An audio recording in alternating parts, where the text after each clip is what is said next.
玄冥，你为成仙霸占天下灵脉，迫使天下宗门只能苟延残喘，死的手段，今天我遍体天下苍生，好发你！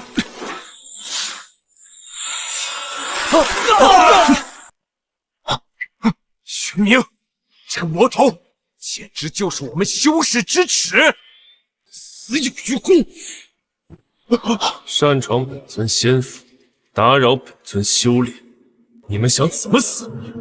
玄冥，就算你实力冠绝天下又如何？在场所有人，哪一个不是当代天骄，一一敌十？今天就是你的死期！蚍蜉撼树，便拿你们的人头祭天，再世成仙！不上！玄冥，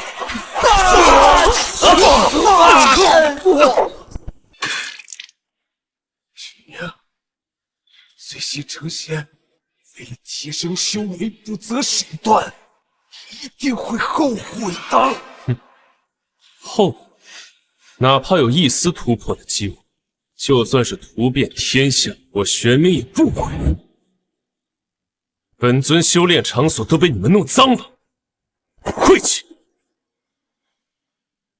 玄冥，我一定会让你后悔的。爹娘，给我准备好修炼室，我又有所感悟，这次说不定能突破成仙。爹娘，你们坚持住，我这就救你们！娘，没有的，娘气血已尽，救不活了。谁干的？我杀了他！告诉我谁干的！明儿，你树敌太多，找不到他。答应娘要珍惜眼前人，别再执着成仙了。答应娘。娘，我答应，都是我害你。不是你的错，明儿，娘从来都没有怪你。娘只希望你以后好好的，别再做顾家寡人了。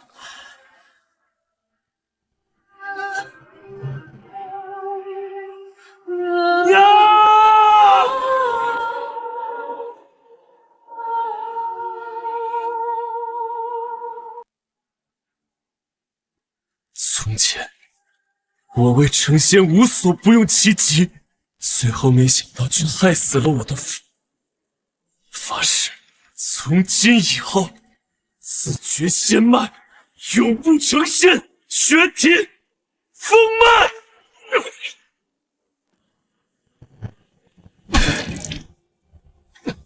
这玄体封脉传言，引发三魂七魄共鸣，居然会导致魂魄离体。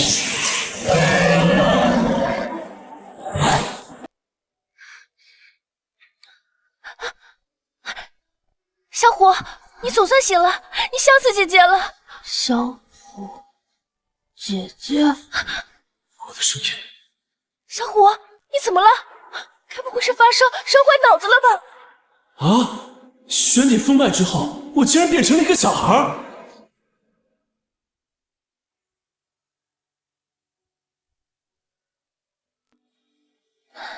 3年了，自从3年前小虎发烧昏迷之后，就变得寡言少语，还极其厌恶习武，给他找遍了青州的名医，也无济于事。大小姐，陈家一向以武为尊，您和小少爷作为陈家3房仅存的血脉，再这样下去，恐怕很快就会遭到大房和2房。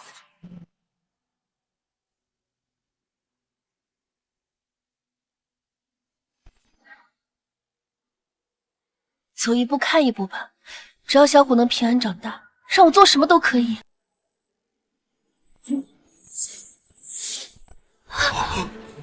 变成这个小孩之后，我从未修炼，甚至玄体封脉的血力还在，竟然还能施展剑气。小虎，刚才你是怎么做到的？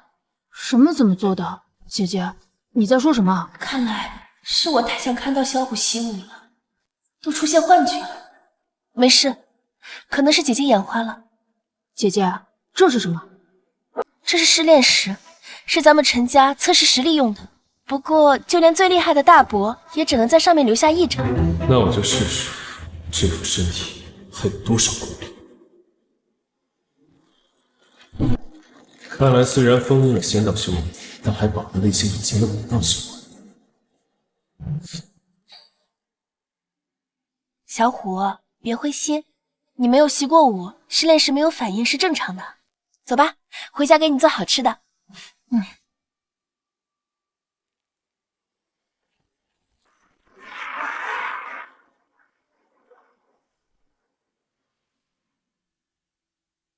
铁拳呐，明天家族大会即将召开，你去通知三房那2个废物了吗？放心吧，大伯，我已经派人去了。陈玉璇和他弟弟天资愚钝，不配留在陈家。明天的家族大会上，我就亲自给他们下战书，将他们逐出家门。哈哈哈哈！不错，不愧是陈家年轻一辈的第一人，敢想敢做。大伯果然没看错你。哎，铁拳，在我试炼时，让你大伯看看你的实力达到什么地步。好的，爹。这试炼石呢？这，该不会是地上的战天碎石吧？除非是能够开宗立派的武学大宗师亲自出手，才有机会打碎这试炼石。看来是由大宗师出手。去查，看看是哪位大宗师到访我们陈家了。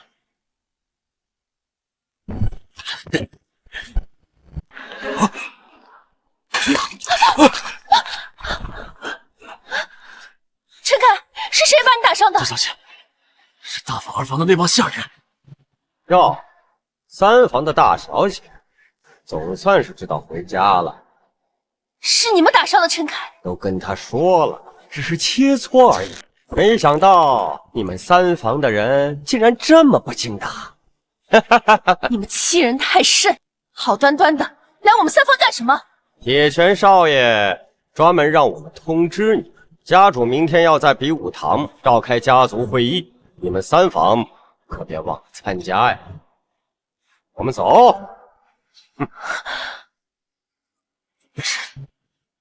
铁拳少爷说了，一个从来没有练过武的废物没资格留在陈家。今天，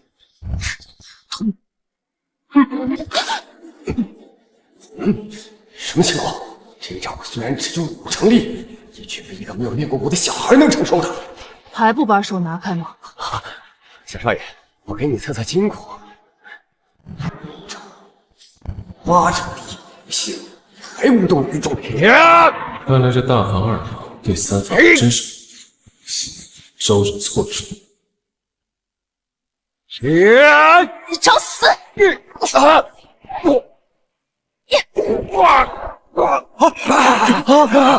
三番两次饶你，却得寸进尺，欺我胞弟，是不把我放在眼里了吗？大小姐，我只是跟小少爷开开玩笑而已，您怎么这么较真呢？给我滚！明天家族会议，看你们怎么嚣张！我们走。小虎，你没事吧？我没事儿，姐姐。明天的家族会议是怎么一回事？爹娘走的时候，给我们留了这处宅子。大房和二房一直看我们三房不顺眼，想夺走我们的宅子。明天的家族大会就是这事。来者不善。不过你放心，有姐姐在，一定不会让他们夺走我们的宅子。走。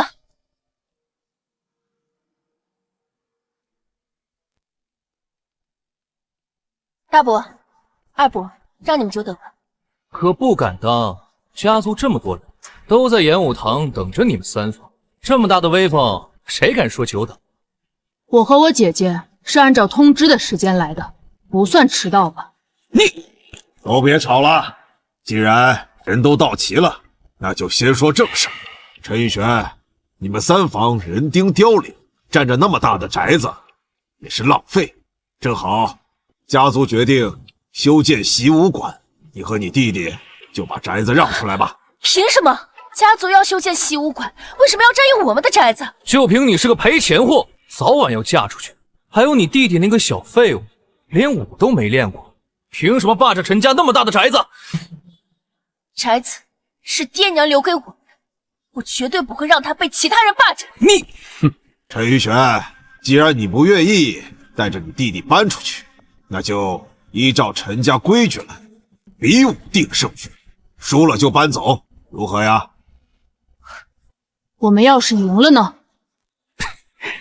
赢了，当然就能保住你们的宅子。不过，就凭你这个小屁孩和你姐姐一个女人，你们这些歪瓜裂枣的上哪儿赢啊？瞧不起谁呢？大小姐，答应他，咱们三房一定不能让他们看扁了。输赢只有比过才知道，我同意比武定胜负。陈玉璇，你还真敢答应比武啊？你就老老实实的把宅子让出来多好，干嘛非得吃这些苦头呢？陈家年轻一辈就属陈玉璇资质品，他竟然要擂台比武，真是不清楚自己几斤几两。小虎，你还小，这件事你先别掺和，让姐姐来。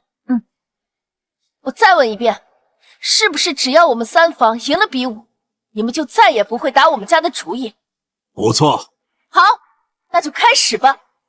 比试规则：擂台双方各派出应战选手，直到一方无人可用为止。比试正式开始。大伯，我去会会他。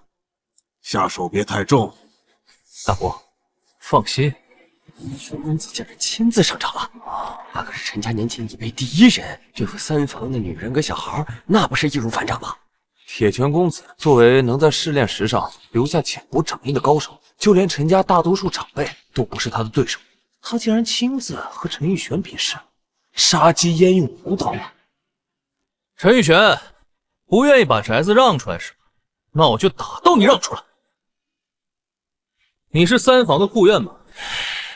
别说我欺负你，除了你，三房还有谁？还有我。还有谁？还有谁？小虎，别担心，没事的。看来你们是没人了，三房还真是一帮饭桶，就2个人敢站出来。这样吧，也别浪费大家时间了，你们2个一起上吧。校长，一起上，咱们2个人联手也未必不是他的对手。好，上！走。赐教，赐教，那就看看你们有没有这个本事。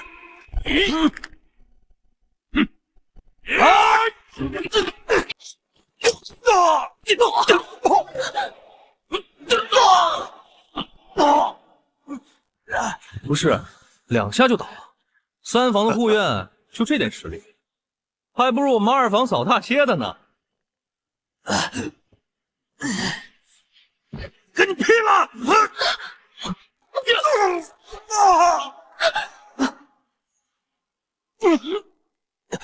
小虎，你这是？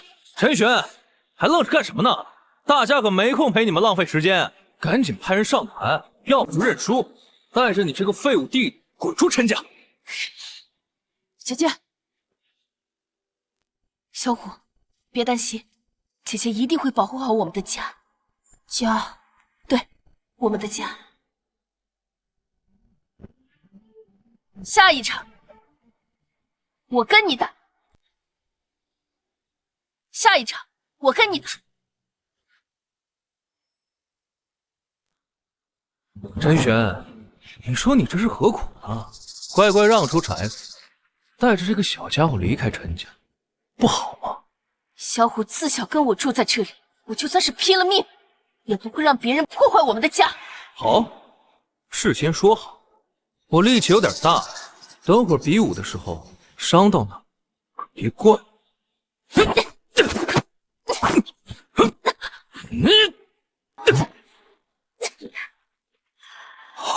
陈铁拳实力太强，姐姐完全不是对手。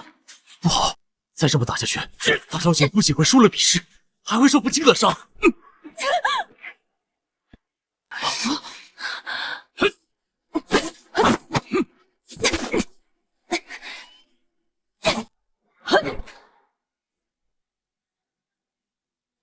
这件事可没资格再给我比下去。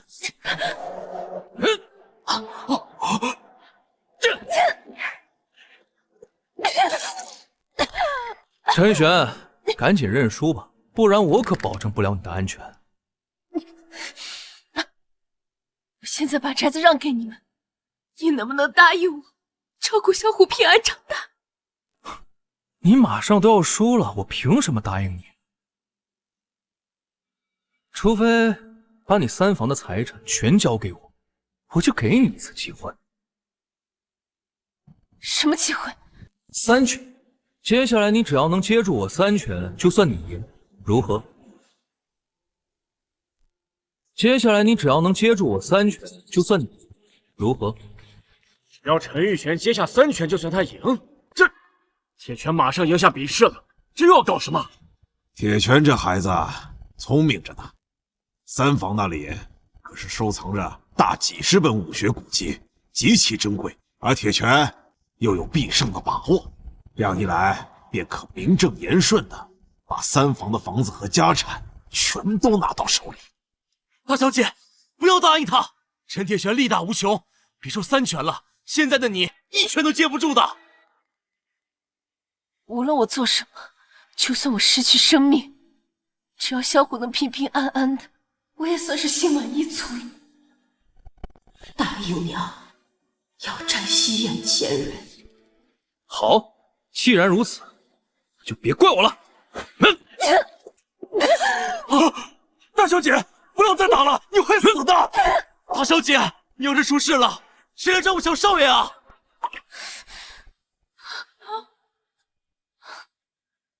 小虎，姐姐答应过爹娘，一定会保护好你的。大小姐，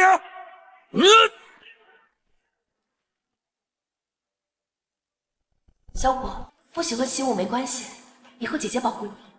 欺负我胞弟，是不把我放在眼里了吗？别再做孤家寡人了。有姐姐在，一定不会让他们夺走我们的家。结束了。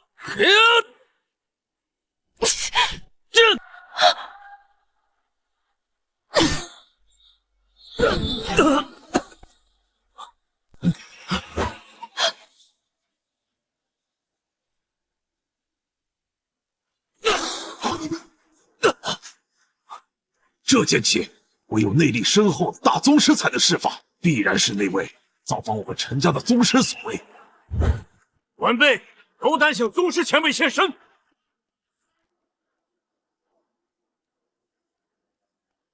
不用找了，我就在这儿。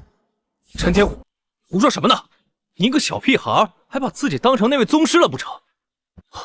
长老，我们陈家都找遍了，还是没有找到那位宗师的下落。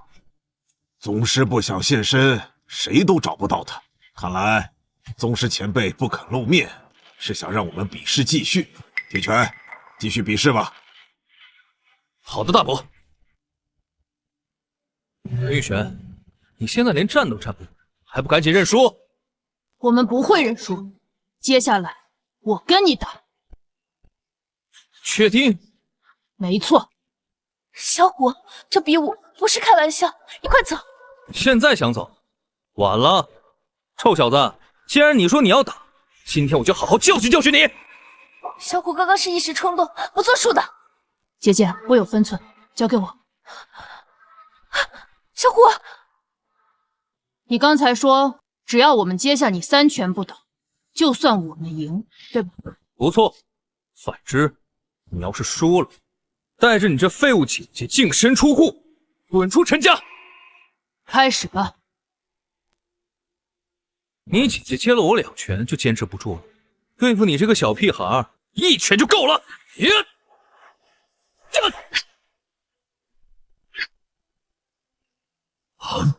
还剩2拳。放下了，小少爷好样的！小虎，接下来一定要小心。原来我的武学也是能够保护家人的。面对我还敢分心，自寻死路！小虎，小心！姐，小虎，姐没事，比武时怎么能分心呢？无论什么时候，姐姐都会不顾一切的保护我，也该轮到保护她了。姐姐你先下去吧，接下来交给我。可是什么可是？你们两个到底谁跟我打？陈玉璇，别坏了规矩。小屁孩儿，以为你姐替你接下这一拳就没事了吗？我可还剩一拳呢！我告诉你，今天你们的家产我要定了。我改主意了，接下来我会全力击败你。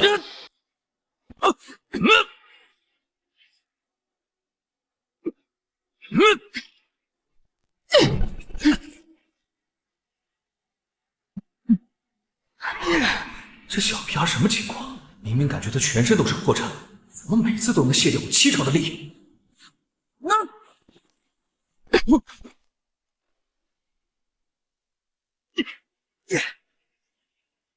你输了。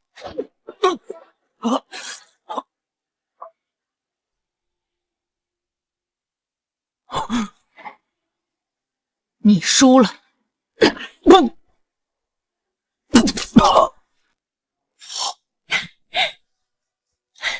小虎，我们赢了！怎么可能？我怎么会输给这个小屁孩？铁拳是分心了，我看陈天武出拳毫无章法，铁拳怎么会败？小虎，你真是给我们一个大惊喜！小少爷不愧天生神力，连陈铁拳都能打得赢。家主，我们赢下了比赛，现在你可以履行承诺，不再打我家宅子的主意了吧？哼，刚才你姐姐上台帮你挡拳，这也叫赢？不错，擂台比试从来没有中途帮忙的规矩，这局不算数。你们说话不算数。陈玉璇，是你破坏规则在先，而我们只是按照规矩行事。你们三房若要保住宅子，必须跟我以及永胜长老再打一场。你们欺人太甚！大小姐年纪轻轻，而你们习武40、50年，她怎么可能是你们的对手？打不过是他没本事，连自己家都保不住的废物，就算逐出陈家又如何？明知道姐姐不是他们的对手，还逼她继续比，这不是明摆着欺负人吗？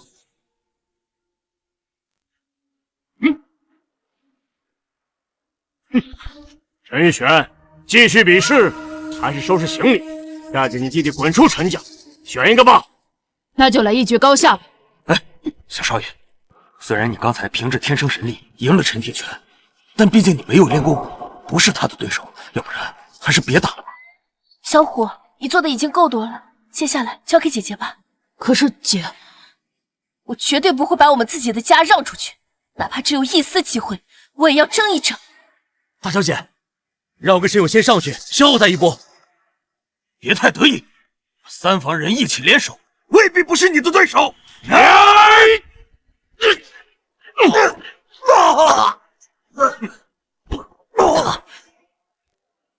只用一招就打败了他们两个，爹，你的实力又精进了。一招都坚持不了，两个废物！陈玉璇，到你了，别说我没给你机会，不想受苦就尽早认输。我答应过我爹娘，保护好这个家。执迷不悟，那就不要怪我了。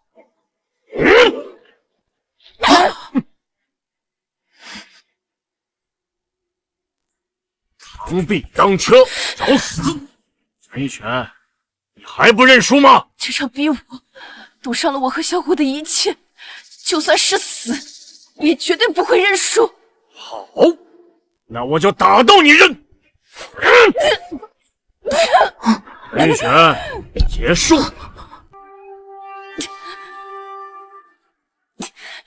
还没有结束，冥顽不灵。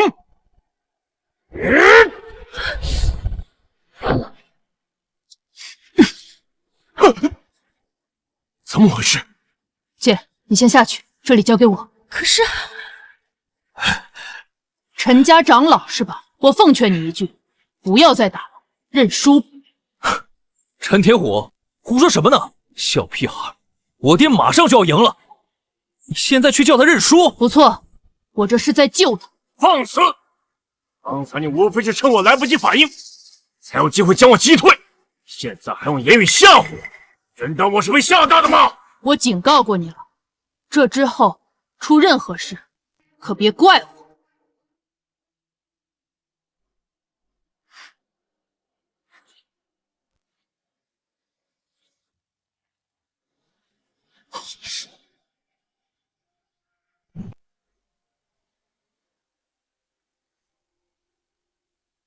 小五从身上拔出来的这是玄铁，他身上怎么会有玄铁？装神弄鬼！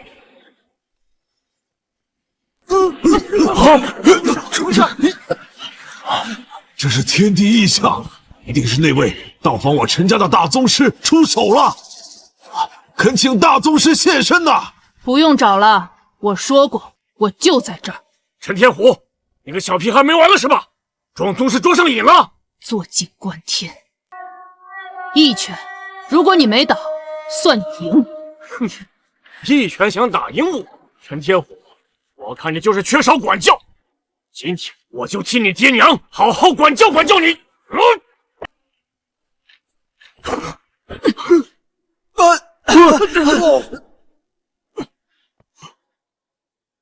好强大的拳风，你到底是什么人？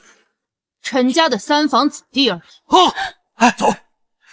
爹，小虎，你真棒！你们得意什么？刚才明明是大宗师出手，他是靠着大宗师的拳风才侥幸击败我爹的。请大宗师现身，晚辈一定好好招待。这神出鬼没的大宗师来我们陈家到底想干什么？还帮陈铁虎那个小废物出手？难道是大宗师不耐烦了，想让家主尽快结束战斗？这比武的时间是有些长了，大宗师前辈都不高兴了。接下来，本家主亲自上场，速战速决。天哪，家主竟然亲自上场了！他可是我们陈家最强武者，连大宗师都能过2招。陈铁虎这小屁孩可有苦头吃了。陈铁虎，接下来我跟你打。小虎，姐，你放心吧，这里没人是我的对手。在我面前说这种话，简直是大言不惭。你要是不信我说的话，等会儿我赢了，你就让我骑着你在擂台上爬一圈，怎么样？没大没小，反正你也赢不了，答应你又如何？大宗师亲临陈家，对于陈家来说是天大的机会。既然宗师希望比武快一点，那就速战速决。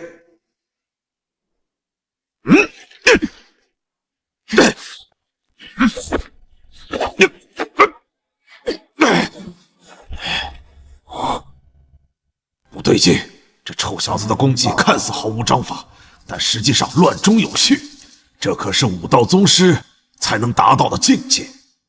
他一个小屁孩，怎么可能？我就不信，我5岁习武，至今已有50余年，还会打不过一个小屁孩？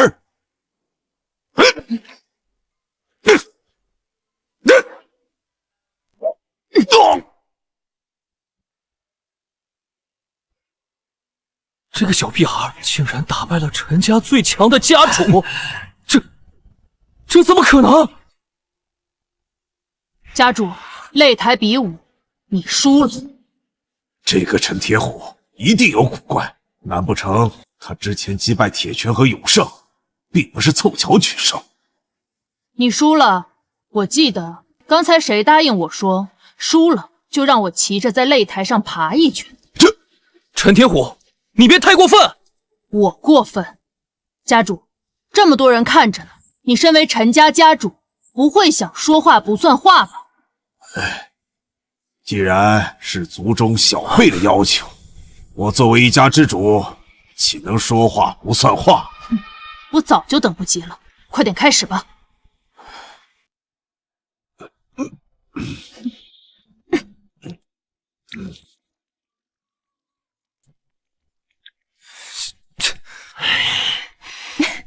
果然还是个小孩子。言归正传，陈玉璇，既然你们打赢了比武，那就按照事先说好的约定，你们三房的宅子，我们今后不再干预。小虎，你守住了我们的家，你就是三房的大英雄。虽然实力大不如前，但现在的我也是能守护好家人的吗？小虎，都是姐姐不好，自己天赋平庸，只能靠你保护这个家。姐姐没事的。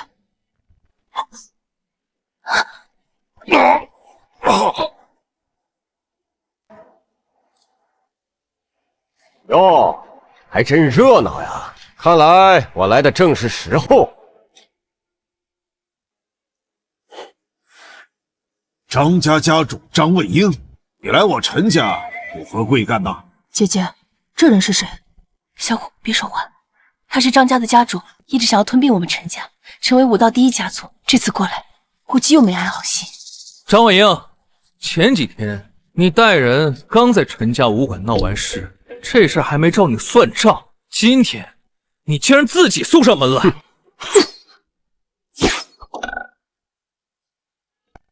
目无尊长，你们陈家的小辈就是这般没有教养吗？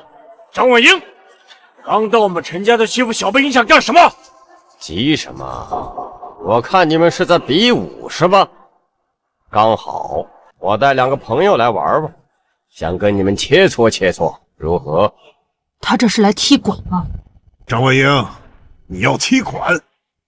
不错，我们张家这2位供奉早就听闻你们陈家是武学大家，一直想来切磋一二。况且按照武道规矩，我来踢馆，你们陈家要是输了或者不接，都被视作认输，必须满足我踢馆者的要求。我的要求也不高，就是把你们陈家所有武馆都交由我们张家。大哥，这张卫英是奔着我们家业来的。怎么？陈家主是觉得你们这帮废物不堪大用，不敢比了吗？一帮没用的废物，不敢比就直说，我好接管你们陈家的武馆。比就比，不错，更何况陈家现在有大宗师坐镇，岂会输给你们？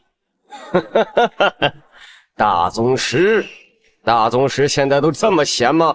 都跑到你们陈家来了？在哪儿啊？给我找出来，我见识见识。怎么叫不出来啊？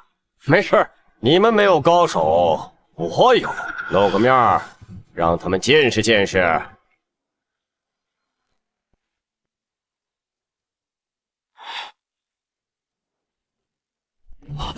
竟然是张家的顶尖高手，南拳里和北腿赵，是他们。他们很有名吗？何止是有名啊，小少爷！南拳里名为李霸，一手拳法犀利刚猛，打遍青州无敌手。另一位北腿赵英更为危险，他虽以腿法出名，但在比试中最擅长使用的是暗器，凶险之极，招招毙命。怎么怕了呀？陈家主别怕呀，万一你们侥幸赢了呢，我就跟你们一样，把我们张家所有的武馆都交给你们的陈家，如何？一言为定。好，那就开始吧。你们陈家派谁上场啊？大伯，我来。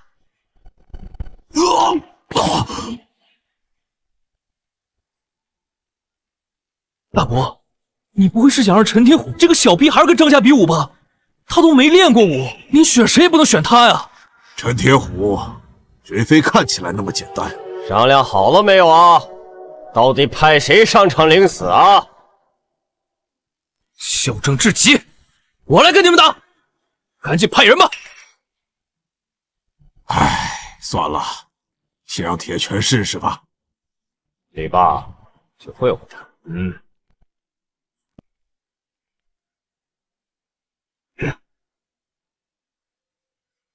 这2人实力悬殊，这场陈铁拳必输。南拳里李霸是吧？今天我就试试，看看你的拳头是否跟传说中一样硬。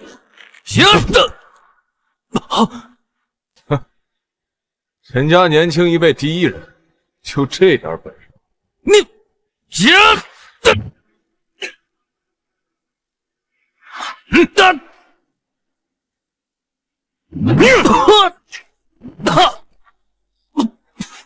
天玄，天玄，你怎么样？爹，他实力太强了，你要小心。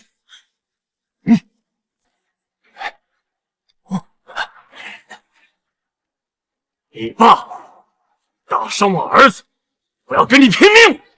本以为你们陈家有多大本，现在一看，当真无趣。你们一个一个上菜吧，你们有一个算一个，一起来吧！小虎，这件事不是你能插手的。陈永康，听到了吧？让你们一起上，要是现在不知道珍惜机会，待会儿会输得很惨。你简直狂妄至极！刘生，咱们一起上，我就不信打不赢他。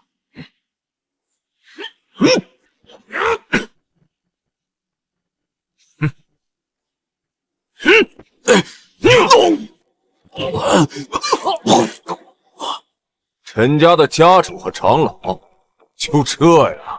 一定是家主和长老刚才和三房的人比试消耗了太多力气，不然怎么可能比不过李霸？陈家一帮废物，还有能打的吗？啊！如果没有，就给老子认输！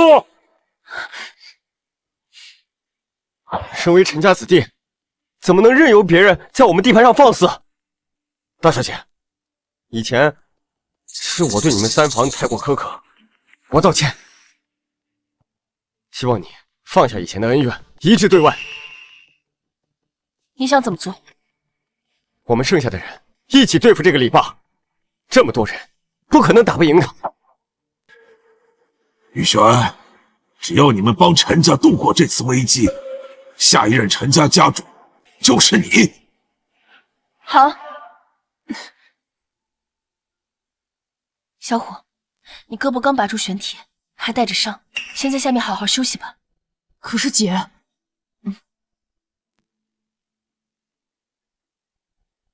人齐了吧？李霸，速战速决。别狂妄，我们这么多人，有信对付不了你。动手！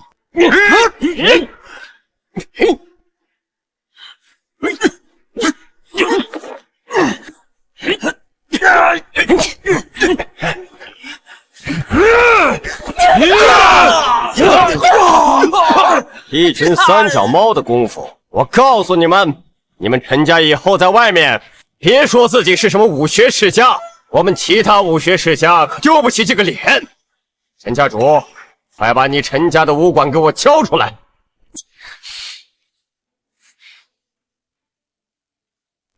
还没结束呢。还想挣扎呀？找死！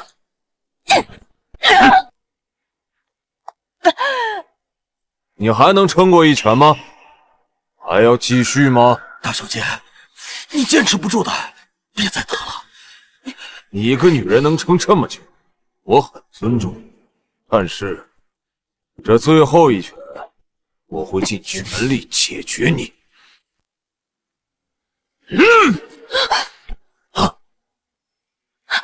小虎，哪来的小孩？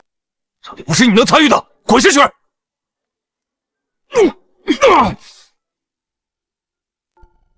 接下来我跟你比。小虎，你别冲动，李霸可不是陈家人，不会看你年纪小就会对你手下留情的。玉璇呐，相信小虎，他没有看上去那么简单。陈家主，我没有听错吧？你刚刚让一个女人出头，现在又让一个小屁孩上擂台比武，你们陈家的男人都死光了吗？小孩，别在上面丢人现眼了，赶紧滚下去！丢人现眼的是谁？试试不就知道了。好好，对付你这个小屁孩，一招就够了。好啊，公平起见，我也只出一招。找死！好！我就说嘛，小虎不简单。真小看你这个小屁孩儿。这局算你们赢了，老鹰，下一场你上。好的，老爷。坏了，赵英竟然真的上场了，他比李爸至少强3倍，就算小少爷天生神力，也绝对打不过呀。还有更重要的一点，赵英擅长暗器，跟他比试，断胳膊断腿都算是轻的。小少爷这下该怎么办啊？小弟弟，李爸他轻敌，我可不，做好准备吧。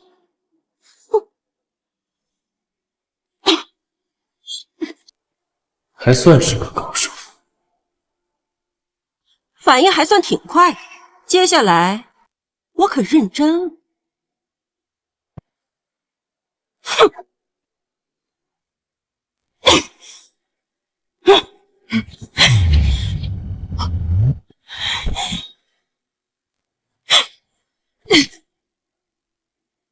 中招了吧，小弟弟？我的银针可是涂满了剧毒的。不出1刻钟，你就会毒发身亡的。剧毒！赵英，你用暗器给小虎下了剧毒，你真卑鄙！姐姐，没事。小虎，你身上中了剧毒，我怎么能不担心？好一出姐弟情深的戏码！放心，我很快就会让你们姐弟下去团聚。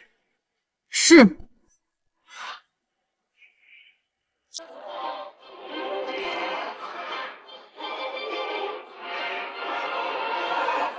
竟然又是一枚玄体，小虎身上究竟还有多少玄体？怎么回事？又是天地异象，不会真是小虎引起的吧？装神弄鬼，再接我一招！小虎，小心！停！这什么情况？陈天虎说了一个停字，这飞刀就停在他面前了。这种能力绝不是普通武者所拥有的。小虎这孩子是从哪儿学来的？小虎，装神弄鬼，再接我一招！人呢？在你后面。大婶，你的刀上也涂毒了吧？我劝你最好别乱动。我是说，赢了！太好了，大小姐，小少爷赢了！太好了！没用的东西，连个小孩都打不过。张家主，你输了，赶紧带着你的人离开陈家，我们就不送。哼哼哼！就算今天我输了又怎么样？你们对付得了我？对付得了整个军队吗？张文英，你什么意思？我实话告诉你们，想吞并整个武学世家的是北平城的大督军，人称九荣大帅的涂振霄。你们破坏了大帅的计划，马上就死定了。我不关心什么大帅，也不知道他有什么计划，我只知道不会让任何人夺走我的家。你们要是再不走，就不用走了。我警告你们，涂大帅的军队马上就要进城，到时候就是你们陈家的死期。走。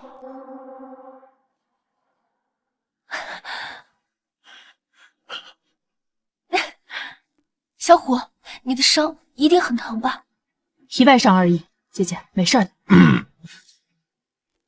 小虎啊，今天多亏了你，陈家才能幸免于难。之前我说过的话，现在还算数。从现在开始，陈玉璇就是下一任家主了。姐姐，恭喜你！我这不都是沾了你的光吗？对了，小虎，你不是从来没练过武吗？怎么今天突然会武功了？对呀，我一直以为小少爷是靠着天生神力才赢的比赛，如今一想，可没那么简单。那个，说，其实就是我在梦里有个人教我练武，然后突然就开窍了。真的？好了，说不定小虎是被大宗师入梦点化，传授了一身技艺，专门来守护我们陈家的。姐姐，你看家主都给我作证了，你还不信我吗？我信你还不行吗？对了，以后遇到这种事情一定要告诉姐姐，担心死我了。好，我答应你。不好了，不好了，出大事了！涂大帅进城了。你该荣幸，本大帅刚来青州，就来你家面馆吃面。这样，我给你打个赌，就赌你丈夫待会儿送来的面里加不加葱。如果加的话，我就杀你一家；如果没加，我就饶你一命。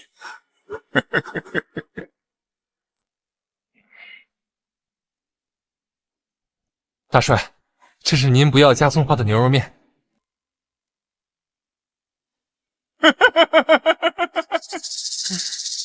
我不吃牛肉。啊！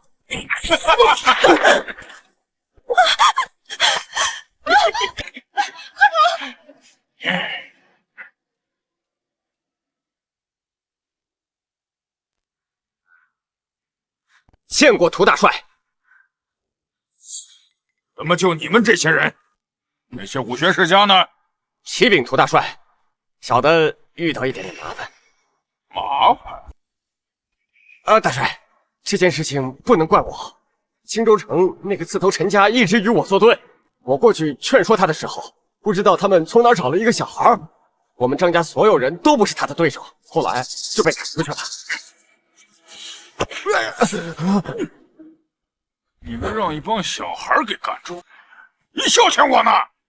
不敢，大帅，小的不敢。成事不易，败事有余的家伙，我1万个小人，让这些武学世家的人滚出来见我。是，涂大帅，遵命。滚！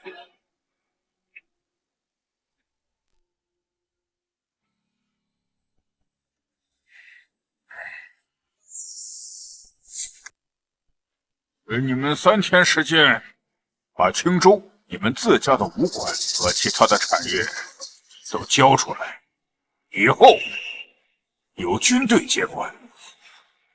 超过时间，后果自负。涂大帅，如果我们把家族所有的产业都交出来，那我们这一大家子靠什么养活呀？是啊。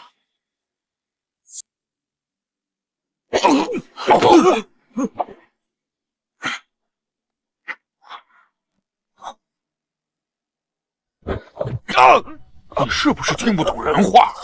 我要的是你们的家产，至于你们的生和死，跟我没有任何关系，懂了吗？滚！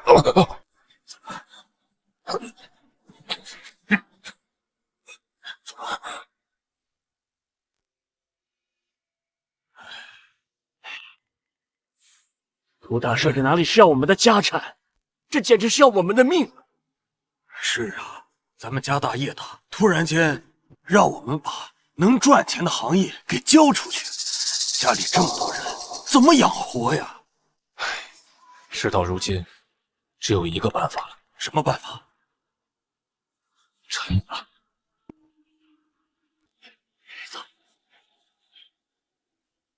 陈家主，这一次你一定要帮帮我们呀！是啊，陈家主，你们可是青州唯一一家能跟张家高手比武还平安无事的家族啊！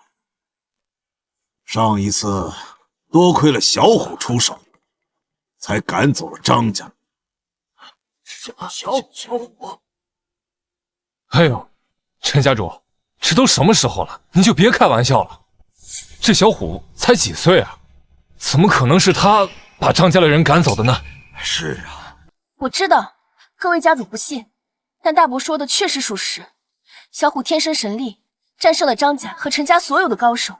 你说的可是真的？我姐没事骗你们干什么？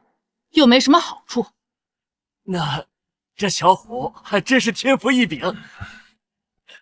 不过陈家主啊，这涂大帅索要我们的家业一事，不是一个小孩子能够解决得了的，还请你们好好考虑一下啊！放心，都是青州人，屠镇萧的主意都打到我们身上了，一荣俱荣，一损俱损。到时候如果有需要用到我们陈家的地方，陈家一定帮忙。哎，好，陈家主，那我们就先告辞了。告辞，告辞。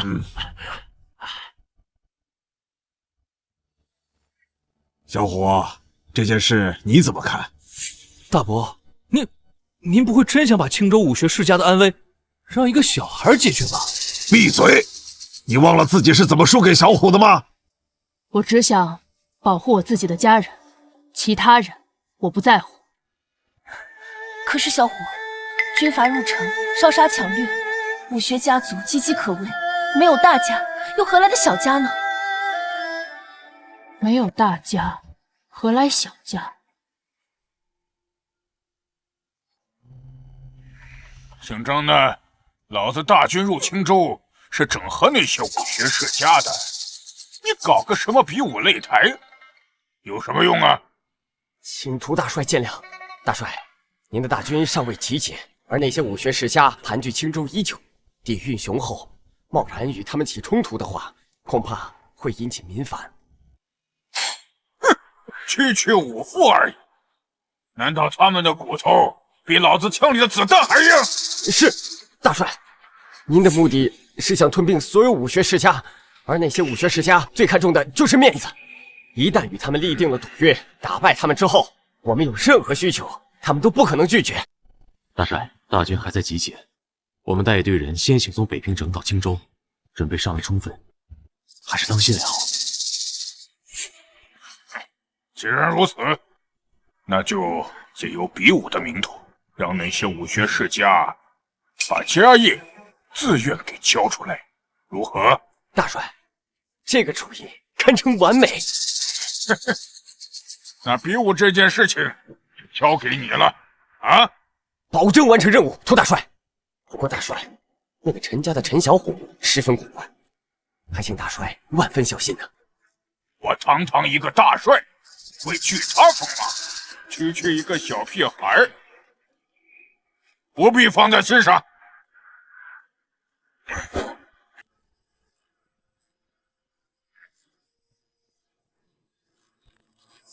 陈家陈小虎，你们不是很能打吗？看你们能不能打过久经沙场的军中精锐。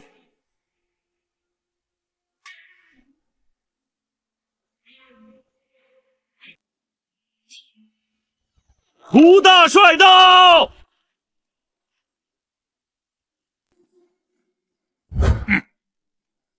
这就是屠镇萧。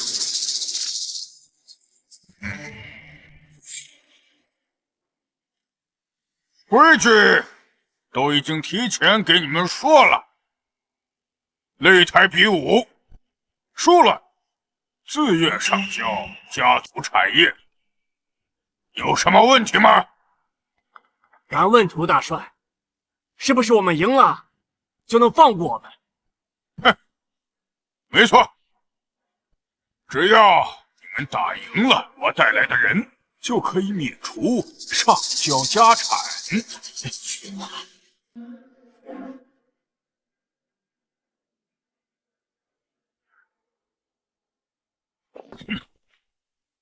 青州武学世家赵家赵洪胜前来挑战，李副官，上去给他点颜色瞧瞧。赵家主，奉劝你一句，一把老骨头就不要瞎掺和，不如老老实实认输。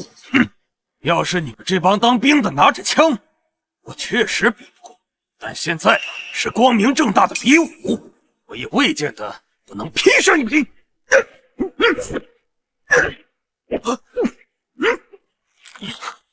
这个赵家主几天不见，实力又有所精进，这场比赛一定能赢。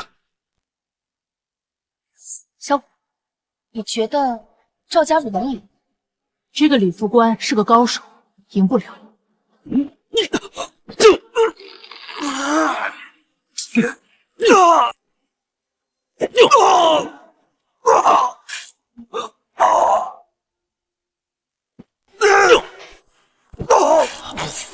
仅用3招就打败了武学世家的赵家家主，这个李副官果然是个高手，是吧？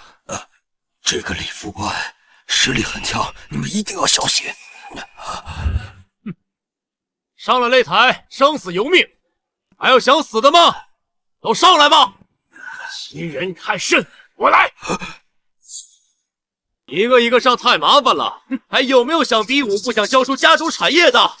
都一起上吧！狂妄！我们2大武学世家一起来会会你。又是2个老弱病残，你们青州的年轻人都死绝了吗？派2个老东西上来送死！你别得意，就算你打赢赵家主，但现在我们2大家主联手，一定能打败你。上！你！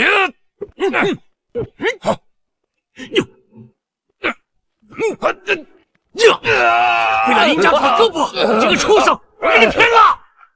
你的腿也不用要了。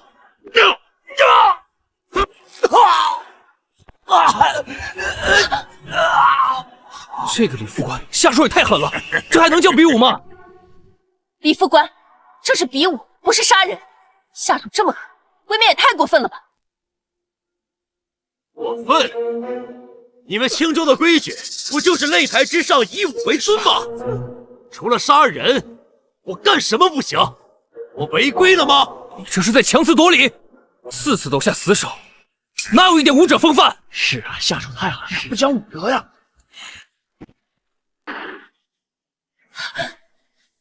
都给我闭嘴！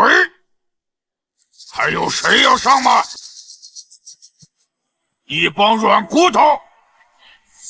小姑娘，你刚才不是不服吗？啊，上去跟李副官比试比试！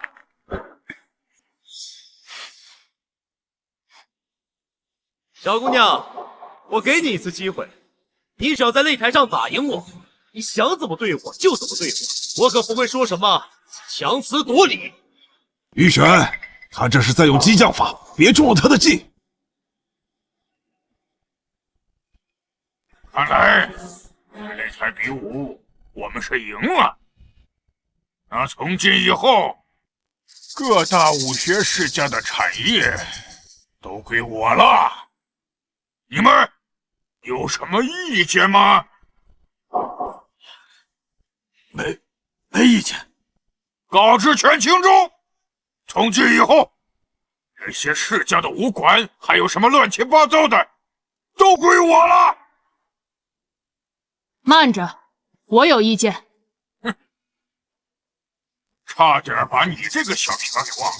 哎，你叫什么名字啊？打赢我才配知道。我可听说你这个小孩把陈家和张家的高手都打了个遍，我可不信这个邪。李副官，一会儿好好关注关注这个小孩。大帅放心，小朋友，请吧。小虎，玉璇，如今只有小虎有实力保全我们，让他去吧。可是，小虎，你千万要注意安全，要是出了事，姐姐也就不活了。姐姐，你之前说的对，没有大家，何来小家？我不会让大家出事的。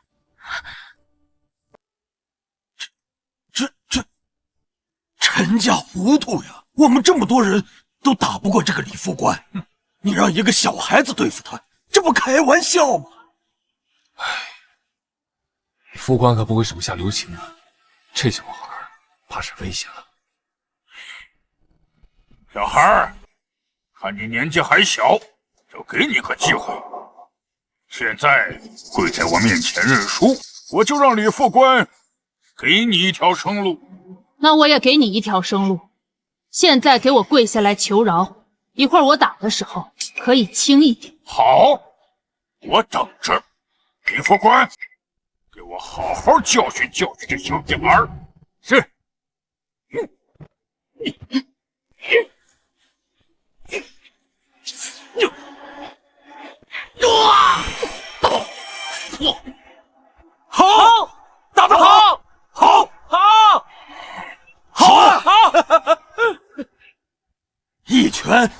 败了这个李副官，这小孩真厉害呀！孩子都打不过，真没用。涂大帅，你输了。输？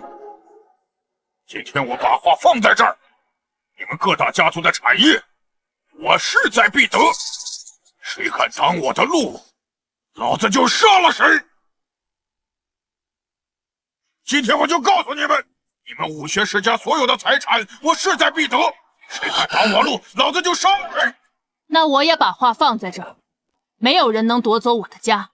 如果你想打，我随时奉陪。很好，那我就满足你。一起上！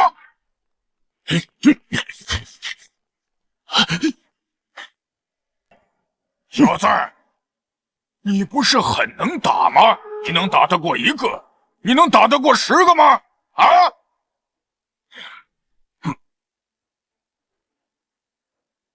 涂大帅，你让这么多人欺负我弟弟，未免也太过分了吧！本大帅做事，要你们来教啊！动手！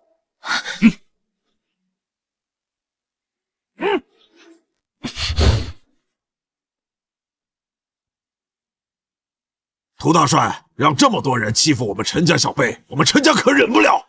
陈天虎，虽然我们之前不对付，但都是陈家人，我可不会让自家人被外人欺负。小虎，别忘了，你永远都有家人在。这就是家的感觉吗？动手！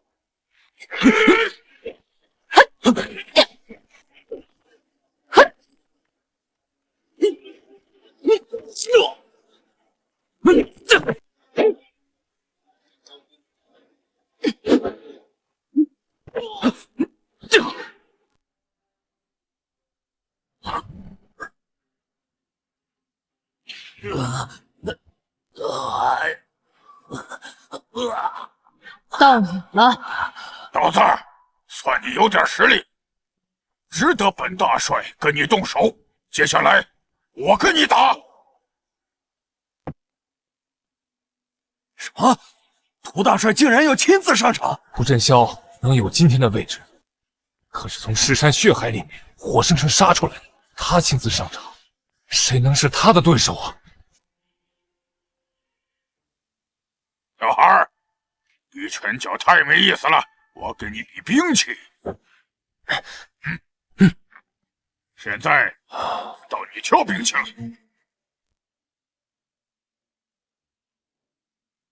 我就用这个。树枝？这小虎怎么用随地捡来的树枝跟涂大帅比呀？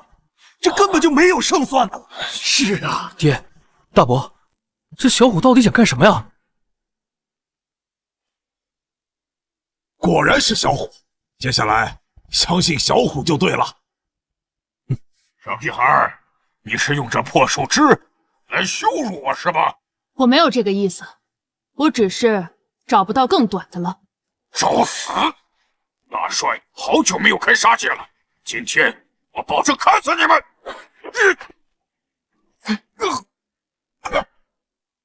修武是修心，戒骄戒躁，不可着急。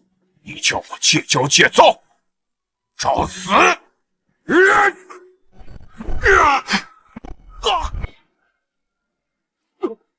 又急，乱了心绪，乱了一切。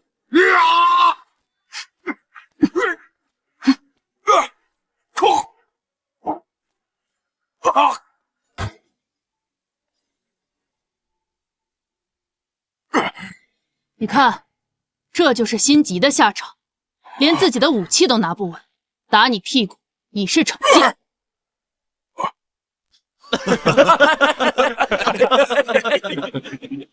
臭小子，你找死！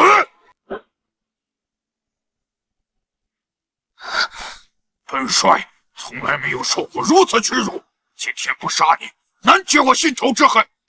小虎，小心！该结束了。在老子面前你敢闭眼，你找死！本源归一，剑气纵横。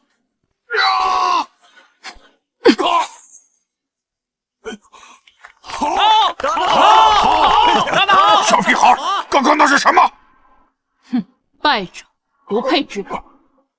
我就知道那天的剑气是小虎用出来的，那位大宗师就是小虎，陈家兴旺，陈家兴旺了！哈哈哈哈！大伯，你的意思是说，小虎就是那位藏在陈家的大宗师？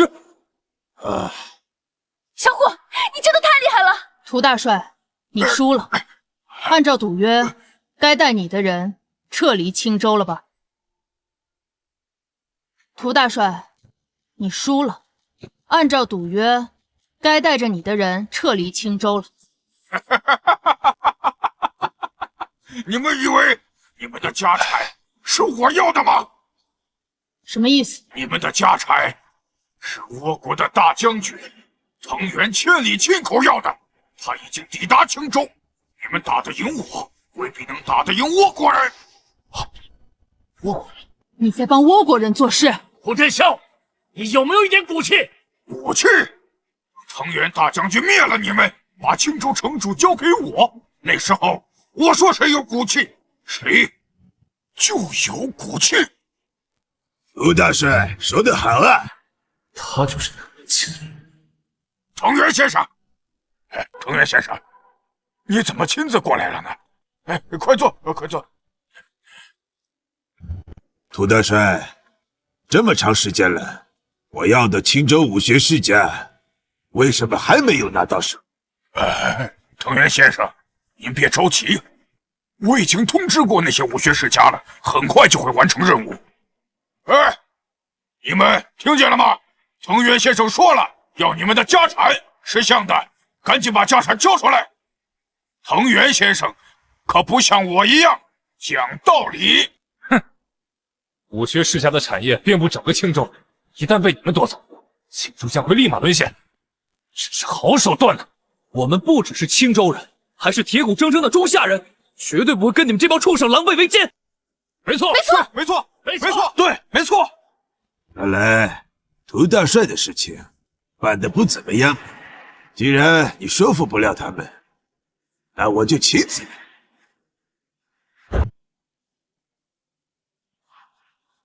各位青州武学世家的家主，我今天给你们一次机会，向我倭国效忠，或者被我打死，再向倭国效忠。我今天给你们一次机会，向我倭国效忠，或者被我打死，再向倭国效忠。倭国狗，你做梦！想让我们跟涂振霄一样给你们当狗，这辈子也不可能！你们懂个屁呀！你们以为藤原先生为什么有底气来青州？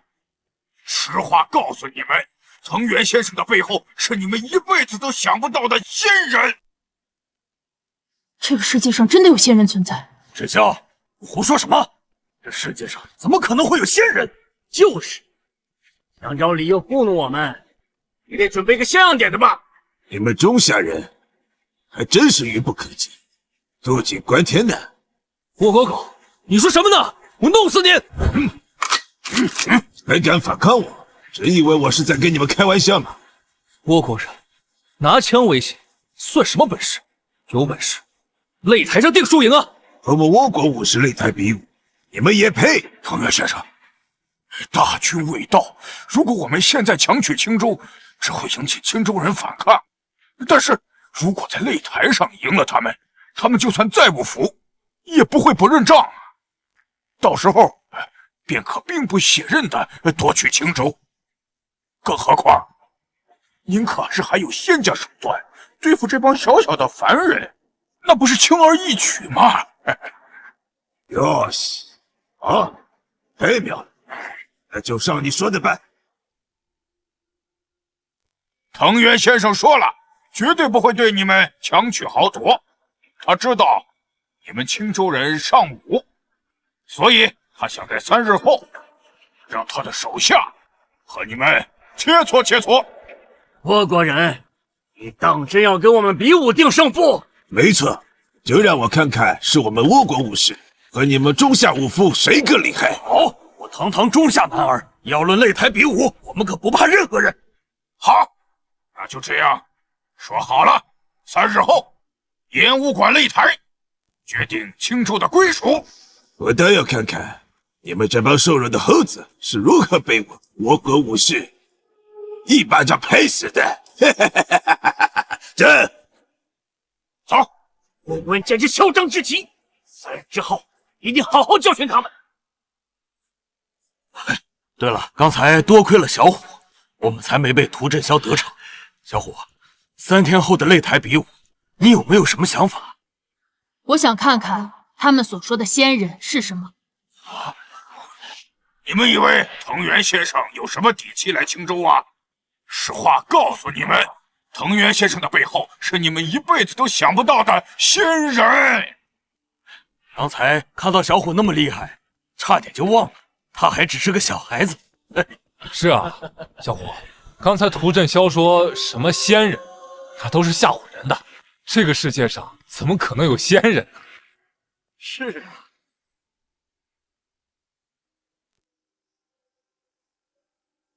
涂大师，仙人就在这间密室里，见到他之后，切记要注意言行。好好好。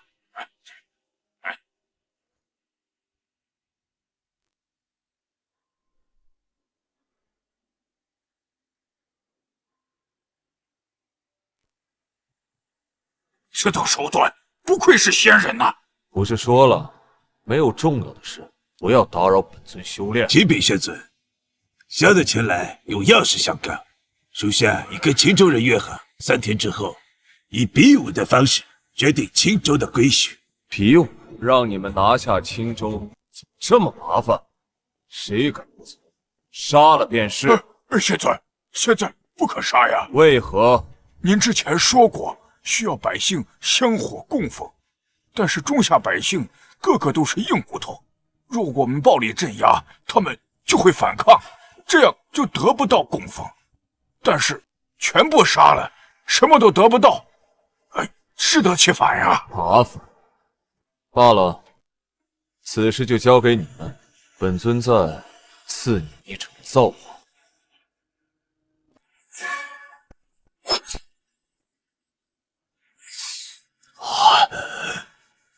服下此丹，短时间内修为可暴涨100倍。有了它，能拿下青州吧？多谢仙尊，属下必定完成任务。还有你，念在你是为本尊做事才受的伤，本尊就渡给你一些仙气，让你增强体魄。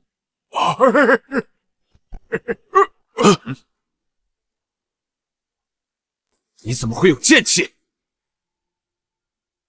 你身上怎么会藏着剑气？剑气？不会是那小孩？涂真相，你想谋害仙尊吗？哎呀，我也不知道怎么回事啊！藤原先生、仙尊啊，你们得相信我呀！放开了，还敢不承认，我打死你！哼，他还没有实力使出剑气，不是他的错。谢仙尊信任。好了，没什么事儿，你们就先回去吧。3日之后，我要你们拿下青州，奉我为主。是。仙尊，这剑气气息怎么这么熟悉？难道是他？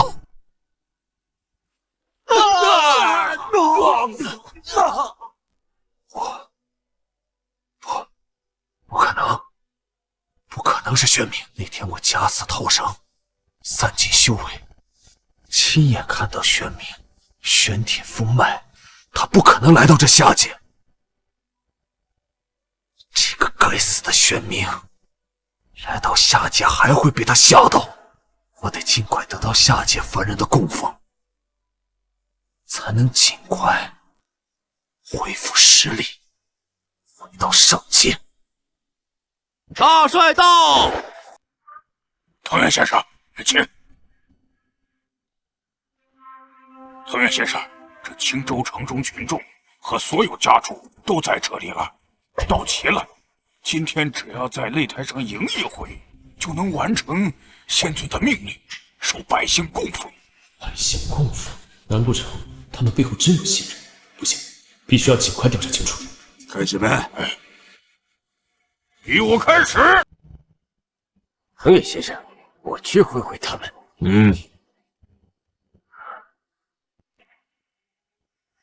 各位，我先去杀杀他们的风头，让他们知道中下人不是任人宰割的。赵家主，小心一些，先摸清对方路数，再进攻。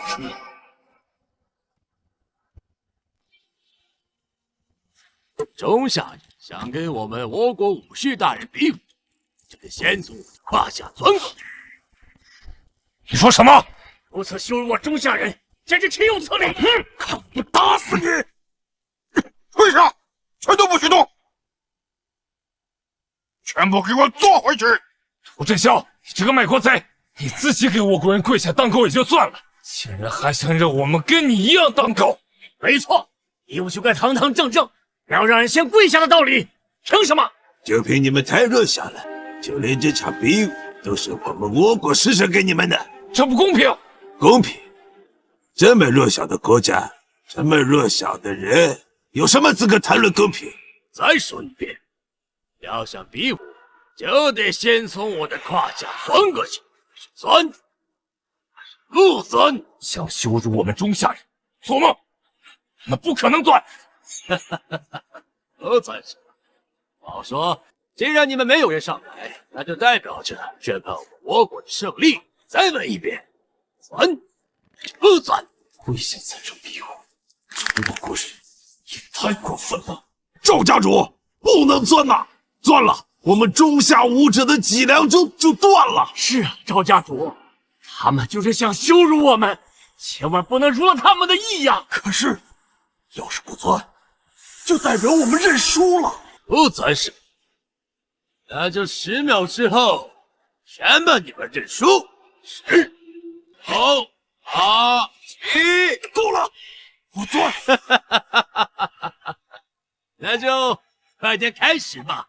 赵家主，不能钻啊！赵家主。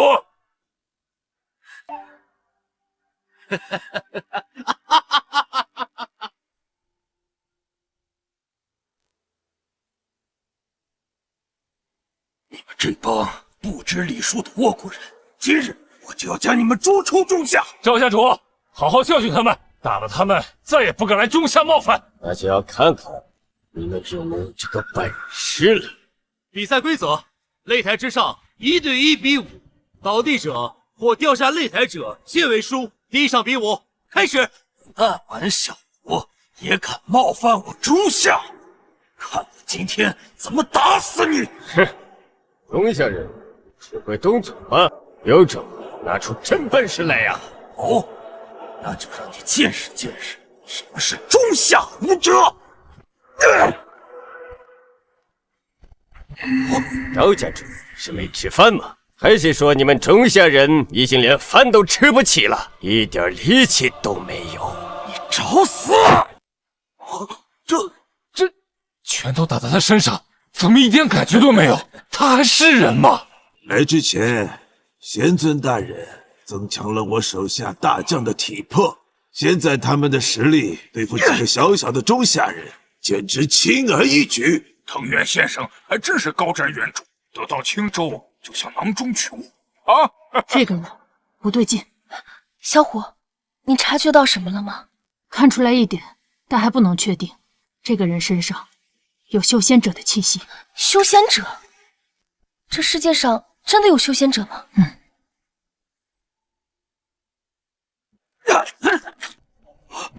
搞够了没有？赵家主，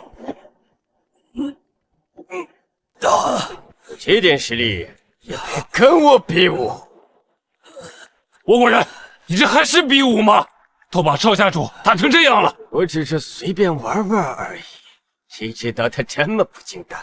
如果接下来上场的还是这样，那可就太无趣了。你狂妄至极，一拳都接不住，有什么资格跟我比武？我来！哼，该死的倭国人，我要让你血债血偿！中下武学不值一提，狂妄找打！你也去死吧！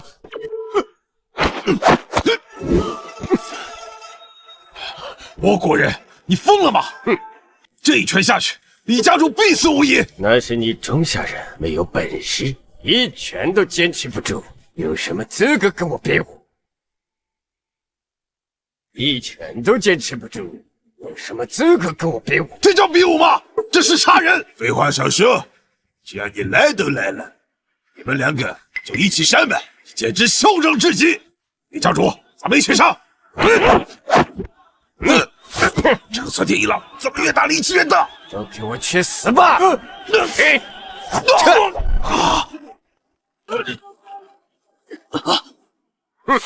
小伙，老头子我丢咱们中下的脸了。不怪你们，这个倭国人被先帝加强了，你们打不过也在情理之中。先帝，你是说他们有神仙帮忙？还有谁是想上台领死的吗？几大武学世家家主都败给他，还有谁能上场啊？这个倭国人实力怎么这么强？村田先生好样的，不愧是我倭国武士，不像这帮中下武者，全部都是废物啊！倭国狗，你骂谁呢？我弄死你！这点实力也敢逞英雄，自量力！该死的倭国狗！还有想不开想上台比武的吗？既然没有要上场的，就代表我们倭国赢了，青州从此归我们倭国所有。现在，你们这帮丧家之犬，全都给我跪下臣服！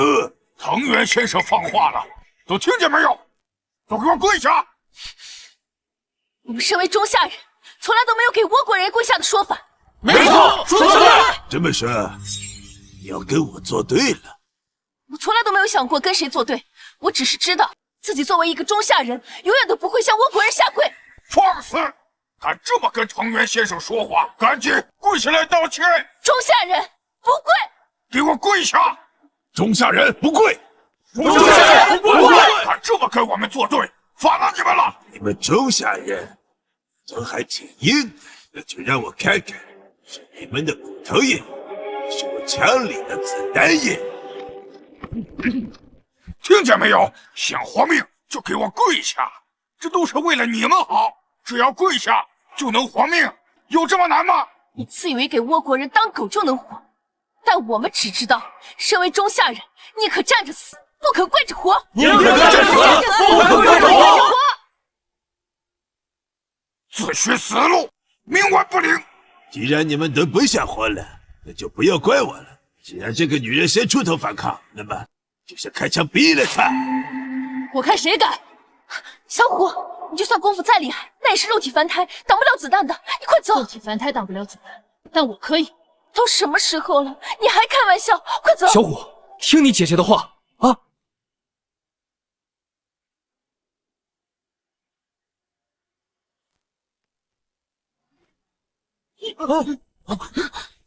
又一根玄铁，这小虎身上究竟还有多少玄铁？小虎每次拔出玄铁之后，都会产生天地异象，而且一次比一次强。这么说，小虎不是第一次拔出玄铁，天生异象，这简直就是仙人手段呐！难道小虎也是仙人？此等手段，我只在仙尊身上看到过，一定是仙尊要到了。仙尊要到了，没错，我们必须在仙尊来临之前把青州拿过来，我向他邀功。对，还等什么？给我开枪！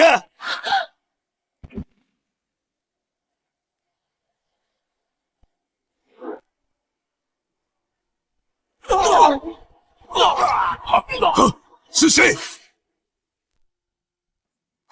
是谁？到底是谁干的？小虎，你的人不是很能打吗？接下来我跟他打，输了就立刻滚出中下。既然被一个小孩吓到，原来如此，看来你们这中下无人可用了，再派一个小孩来出战。你们这帮井底之蛙，懂个屁啊！小虎是我们所有人当中最强的，对付你们这帮倭国人，有手就行。是吗？那刚才你们溃不成军的时候，他为什么不出战？我看你们无非是无人可用，自己又贪生怕死，所以派出一个小孩出来拖延时间。中下人真是可笑。废话少说，实力高低试试不就知道了吗？藤原先生，仙尊马上就要到了，不如赶紧解决这个小孩子，让他们心服口服。我们好像心存邀功啊。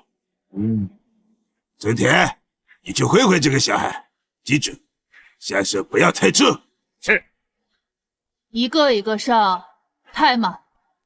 你们倭国人还有谁能打的？全都一起上吧。小孩，你这么想寻死，成全你。去，景将军，你也去。是。区区一个中下小孩，竟敢同时挑战倭国2大武士，不知死活！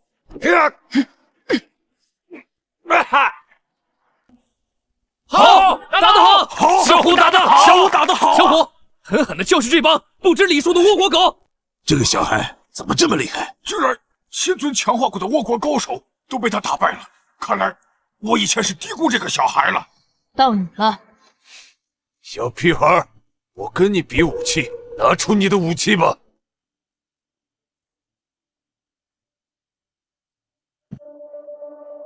树枝，这竟然又有树枝！涂大帅，这个小孩之前比武的时候，是不是也用的树枝？哎呀，没错，藤原先生，之前我跟他比武的时候，就是被他用树枝打败的。哎，涂大帅的实力也不过如此。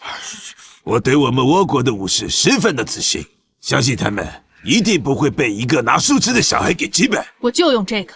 你这是在侮辱我国武士！对付你，这根树枝就足够了。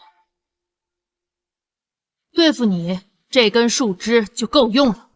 好，我从来没受到过如此侮辱，今天我一定要把你剁成肉泥！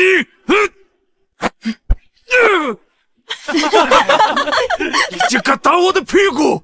我的母亲都没有这样打过我。那我替你爹好好教训教训你。景深，你怎么连刀都拿不稳？给我认真点！是。小孩，我一定要杀了你！景山桑认真了，他被神尊强化过的身体，可是比村田还要厉害。这个小孩死定了！去死吧！赢了！赢了！小虎打得好！打得好！打得好！到你了，小孩，你放肆！小孩，真的要跟我比武吗？哎，藤原先生，你别冲动，这小孩看来不简单呐。他不简单，我就简单了吧？小孩，我承认之前是我低估你了，接下来我一定不会手下留情的。放心吧，我也不会。去死吧！这个倭国人怎么这么大力气，居然把擂台都砍穿了？他是怪物吗？这样下去，小虎怕是要输了比赛。这是输赢的问题吗？小虎的小身法，一旦被那倭国人的刀碰到，那就得是重伤。小虎，千万要小心！放心，比武结束的时候，就是小孩你死的时候，不是很能打吗？接着来人！挡住了，挡住了！小虎居然用树枝挡住了连擂台都能砍穿的武士刀。小孩，到底做了什么？怎么能用树枝挡开我的攻击？是你太弱了，树枝都砍不断。不可能，我怎么可能连树枝都砍不断？去死吧！断了！小虎居然用树枝一下就打断了藤原的武士刀。怎么可能用树枝打断我的武士刀？不可能！断了就是断了，有什么不可能？再接我一招剑气纵横！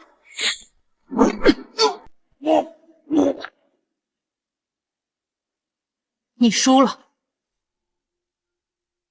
你输了。好，赢了，打得好，赢了！倭国人，你们比武输了，从此请给我滚出中下，再也不许回来！倭国人，滚出中下！没事，不可能，我怎么可能输？哼，你都被小虎打得站不起来了，还说没输？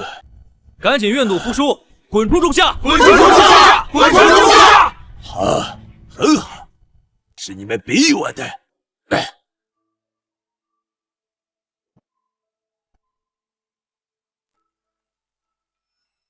这什么情况？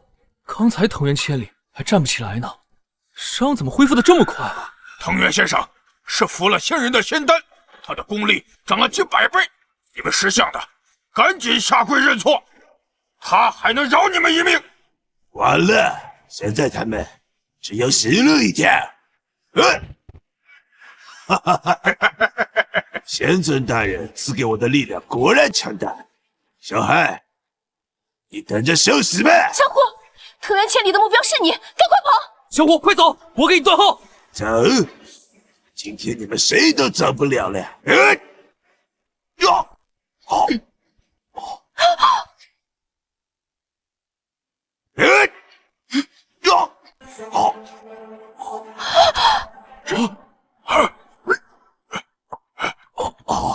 藤原先生，你没事吧？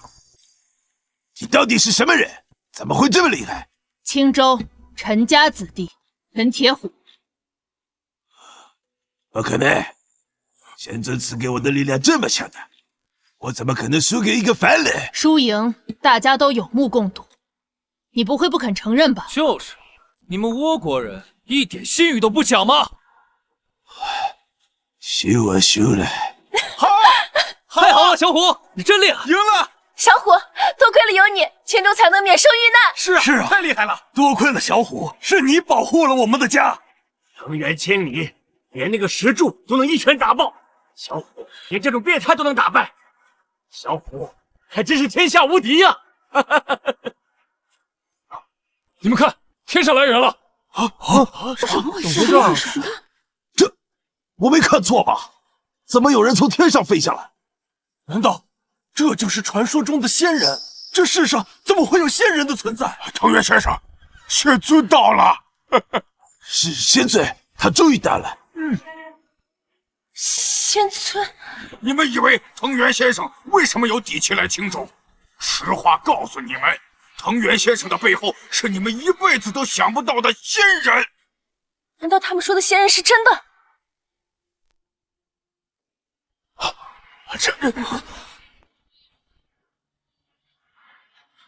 参见仙尊。是他。玄冥，最新成仙，为了提升修为不择手段，一定会后悔的。他不是死了吗？他怎么会在这里？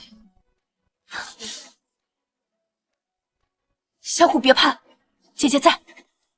藤原，你不是说要来比武拿下青州吗？怎么伤成这样了？启禀仙尊，我们在擂台比武的时候遇到了一点差错。差错？什么差错？就是这个小孩出手击败了我们。哼，你是说你被这个小孩给打败了？开什么玩笑！成事不足败事有余。好了，接下来就交给我。这位仙尊，您到我们青州有何贵干？本仙尊此次下界，自然是为了香火气宇。只要你们奉我为主，我保你们平安无事。听到了吗？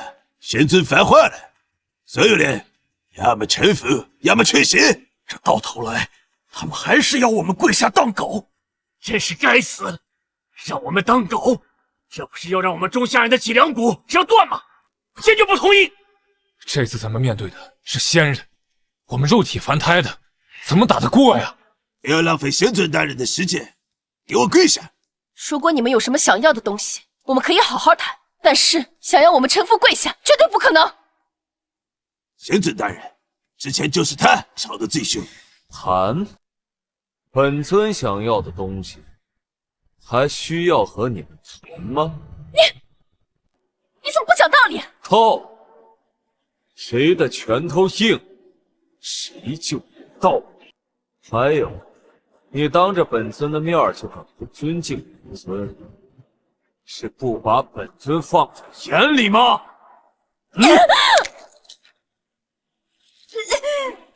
玄，让你们见识一下本尊的能耐，不把本尊的话当耳旁风了是吧？死吧！我们下界的事，你们上界的人管不了。我们下界的事，你们上界的人管不了。竟然能打断本尊施法，老屁孩儿，什么来头？陈家子弟，陈铁虎。哼，陈铁虎是吧？喜欢当出头鸟是吧？那我就满足你。小虎，你快走，他是仙人，没有人是他的对手。小虎，你以前都是为了我们而出战，今天换我们保护你。没错，小虎为了青州，为了大家做了这么多，也该我们这帮老骨头成一波英雄了。小虎，下辈子我们一定做一家人。明明知道自己会死，却还要保护我，这是为什么？因为我们永远都是一家人。一家人。曾经的我忽视亲人，一心贪图修为圆满，可执念越深，越是参悟不透。喜欢逞英雄是吧？好，既然你们一心求死，那我就成全你们。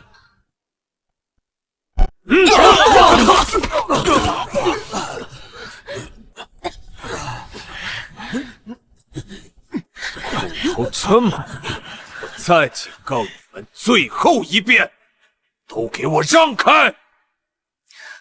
我就算是拼了命，也不会让你们动小虎。好，你马上就能感到荣幸，因为你将是本尊下界之后杀的第一个人。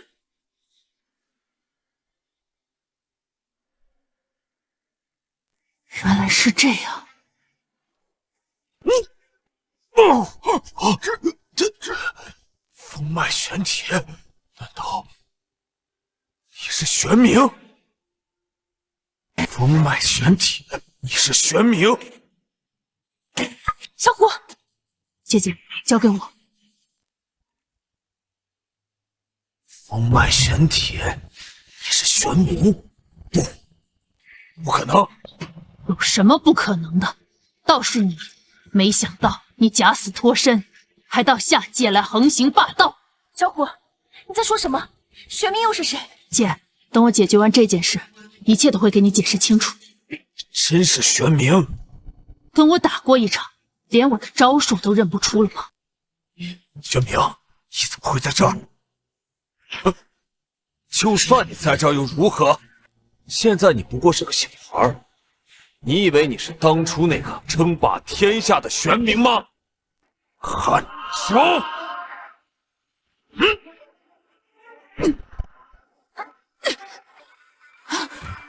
小虎，小虎，你没事吧？看来修为还是没能回到巅峰，如今这副身体，连一个小小的修士都打不过了。哼，玄冥，你也有今天，不妨告诉我，你父母就是我亲手杀的。说什么？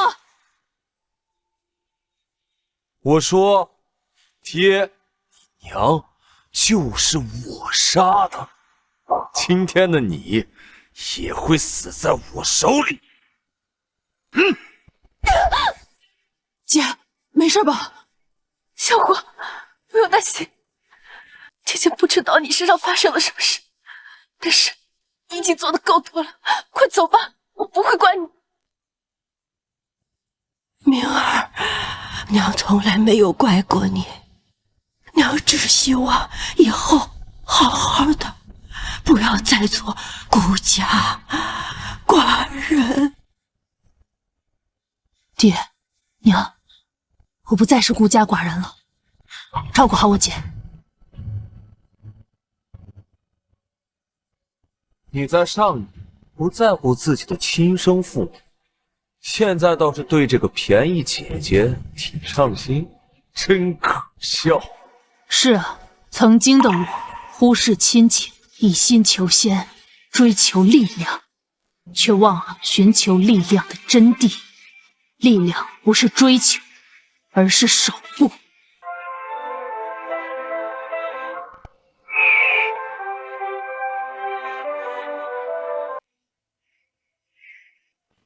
原来是这样，星光缭绕，云凤齐鸣。玄冥，你成仙了！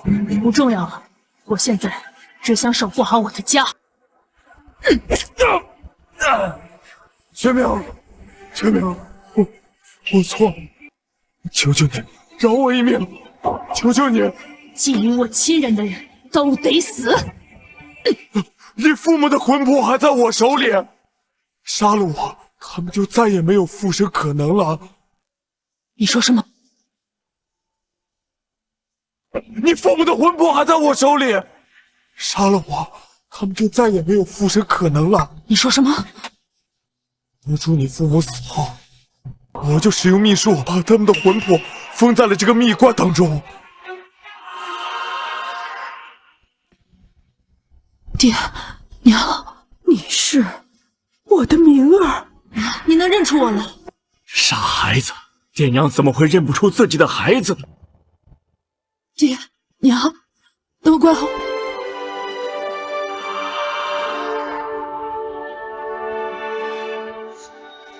玄冥，魂魄在世间不可久留，他们的时间已经不多了。你既已成仙，我相信你一定有办法救活他们。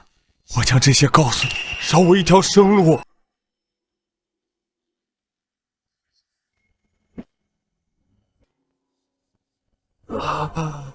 你废了我的修为！你到了下界，为非作歹，祸国殃民，死罪可免，我罪难逃。废你修为，以示惩戒。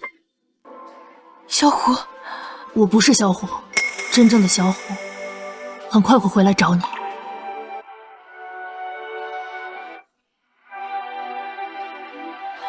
虎，你要去哪儿？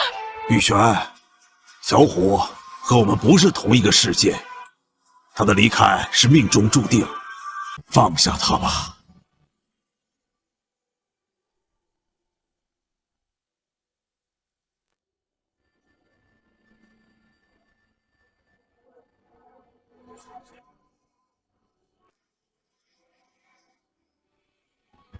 明儿，爹娘，你们醒了。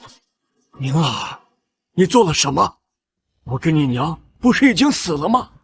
孩儿已然成仙，便逆天改命，将爹娘和陈小虎从鬼门关拉了回来。不对，你有事瞒着爹娘，告诉娘，逆天改命的后果是什么？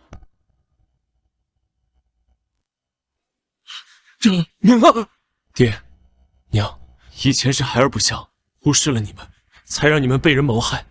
现在你们能活过来，孩儿就能放心离开了。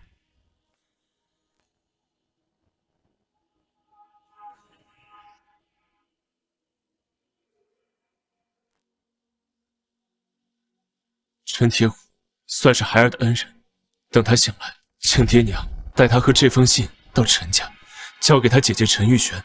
如此一来，孩儿的心愿也就彻底了了。明儿，你怎么这么傻呀？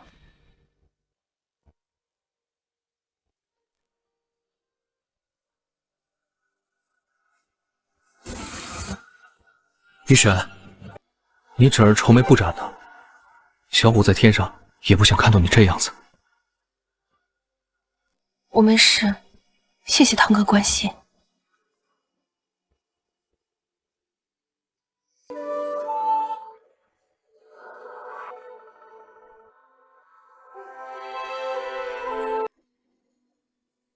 小虎，他们整日说你已经走了，让我放下你。可是姐姐怎么可能放下你？姐姐，谁？小虎，小虎，小虎，小虎，怎么会？姐姐，我好像做了一个梦，一觉醒来就被2个爷爷奶奶送回来了。明儿他散尽修为，他用自己的命换取我们3个重生。希望你不要辜负他。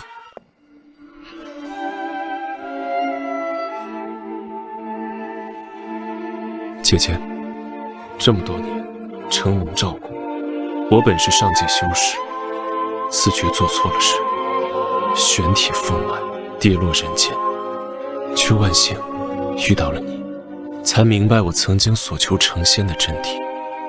我心结已了，也不枉此生。先生，夫人，既然你们是他的父母，也就是我的亲生父母，你们以后就留在陈家吧。